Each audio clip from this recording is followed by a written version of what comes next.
এই যে ভিডিওর মধ্যে ব্রাহ্মণ জেঠু কোণে বসে রয়েছে দেখলেন, এই যে দাদার বিয়ে দিচ্ছে, এই কাজকর্মগুলো করছে। সত্যি বলতে ভিডিওটা জানি না আমি কিভাবে করেছিলাম, তখন একটু আমার ক্যামেরায় বন্দি হয়েছিল। সত্যি এখন দেখলে একটা মন খারাপ হচ্ছে, কারণ এই এক সপ্তাহের মতন হলো ব্রাহ্মণ জেঠু আমাদেরকে সবারকে ছেড়ে চলে গেছে। হয় বলে না, নিঃশ্বাসে বিশ্বাস নেই, কে কখন কোন মুহূর্তে আমাদের কাছ থেকে একদম মিলিয়ে যাবে চিরতরে আমরা জানতেও পারবো না, সেই রকমই একটা ব্যাপার। ভিডিওটাতে একটু কিছু দিনের পুরনো, কিছু মাসের পুরনো, তাই তোমাদের সঙ্গে শেয়ার করছি। আর শেয়ার করতে গিয়ে মানে সামনে এলো, তাই তোমাদের সঙ্গে কথাটা শেয়ার করলাম।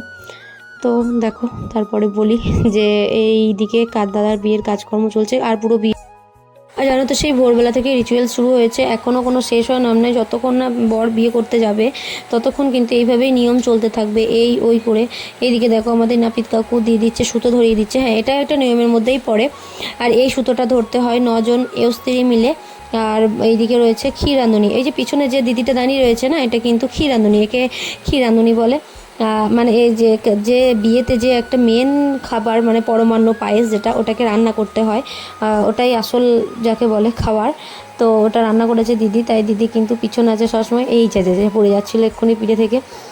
অনেক রকমেরই কথা হচ্ছিল, কিন্তু কথাগুলো আমি দিতে পারতাম, বাট হচ্ছে কি এত জোরে জোরে সং হচ্ছিল যে কপিরাইট দিয়ে দেওয়ার মতন। আমি জানি না আদেও একটু একটু ভিডিওতে আছে দিয়ে দেবে কি না, আমি ওটার ভয়ের কারণে কিন্তু আমি রিয়েল ভয়েস দিতে পারছি না। নাহলে না, আমার রিয়েল ভয়েসটা দেওয়ারই খুব ইচ্ছা, কারণ এই রকমভাবে ভয়েস অ্যাড করে না তো ভালো লাগে না। আমার মনে হয় রিয়েল যেটা সেটাই থেকে যাবে। যখনই আমি ভিডিওটা, যখনই আমি ফোনে থেকে ভিডিওগুলো দেখবো, তখনই রিয়েল ভয়েসে কে কী বলেছে, কীভাবে হাসাঠাট্টি করেছি, হ্যাঁ, তো সেগুলো পাবো। কিন্তু উপায় নেই, এত জোরে জোরে সাউন্ড আসছিলো বক্সের, তো ওই কারণে কিন্তু দিতে পারিনি। আর এদিকে দেখো, এই প্রথমে একটা নিয়ম হয়ে গেল, সুতোটাকে প্রথমে কপালে ঠিকিয়ে নিল, তারপরে আবার হলুদ মাখাতে হচ্ছে। এমনি কিন্তু গায়ে হলুদ মাখানো হয়ে গেছে, গায়ে হলুদ পর্ব কিন্তু শেষ। এটাকে বলে মানে 7 পাকে ঘোরা, 7 পাকে ঘোরা বলে, কিন্তু এটা ছেলেদের বাড়ির ক্ষেত্রে কিন্তু 9 পাক ঘুরবে। আর এটারই কাজ চলছে, মানে মেয়ের বাড়ি ছেলের বাড়ি একটু নিয়ম দুঘর বেশি এগু থাকে। তো জানি না ওদের দিকে কীরকম কী, আর আমাদের দিকে কিন্তু এরকম ধরনেরই নিয়ম। অনেকেই নিয়ম কিন্তু অনেক রকমের থাকে, আমাদের দিকে এরকম একটি নিয়ম আছে। এই যে দাদা এখন ঘুরছে, এবার আমরা দাদাকে বলছি তুই যত তাড়াতাড়ি ঘুরবি তোর বউ কিন্তু তত স্পিডে কাজ করবে। তো প্রথম দাদা টুকটুক করে ঘুরছিল, তারপরে যখন আমরা সবাই হাসাহাসি করে ওটা বলতে থাকলাম, তখন তারপরে দাদা কিন্তু প্রচণ্ড জোরে জোরে ঘুরেছে। মানে সত্যি, মানে এতটাই স্পিডে ঘুরেছে যে সত্যি বৌদি এলে একদম রাজধানী এক্সপ্রেসের মতন কাজ করবে, এরকমই ঘুরেছে। আর এই যে সুতোটা ধরছো, ধরে আছি, এই সুতোটা কিন্তু এরপরে তোমার হাতে বেঁধে দেওয়া হবে। আর এই সুতোটা কিন্তু বৌদি আসার পর যেদিন আসবে সেই দিনে আমাদের সুতো খোলার একটা খেলা আছে, সেটা তোমাদের সঙ্গে শেয়ার করবো। তো চলো দেখো কীরকমভাবে ঘুরেছে, একবার তোমাদের সাথে শেয়ার করি।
বেশি দাও না, খুব বেশি মিডিয়াম দাও, যেন খুলতে পারে, যেন মানে অনেকক্ষণ ভেজানো, মানে 1 ঘন্টার মধ্যে শেষ হয়ে যায় পর্ব। না কিনতে ফেলে না, এখনকার কেউ কাঁদবে না, সে তো ভাবেই না কিনতে ফেলতে পারে, হয় বলে বেশি চাপ দিই না কিনতে ফেলে। এখনকার বউ মারা কেউ কাঁদবে না, কেউ কাঁদতে পারে। কানতে লাগবে। এবার এখানে গিয়ে দিতে শুরু করে দাও। তাহলে তো দেই না, এই একটা দিই। না না বেশি দিও না, বেশি দিও না। হ্যাঁ যেটা নিয়ম খুবটা খিচে দিও না। হ্যাঁ নটা দিতে হয় না, খুলতে গিয়ে খুব অসুবিধা হবে। হালকা করে আসল মজা তো লুকানোর সময়, ও গিটে কি অসুবিধা, গিটে খুলতে খুলতে 1 ঘন্টা না বাজানোই ভালো। সারটা থাকলেও তো ফুটো তো বরের কাছে থাকে না, সাইড হয়ে যাবে। এমন লোককে দোষ সে আমাকে হাত বাড়ি দিয়ে দেবে। তাও লেটেল পোষা আছে, রাম 2 পোষা আছে, টাইট হয়ে গেল বুঝলি। থাক থাক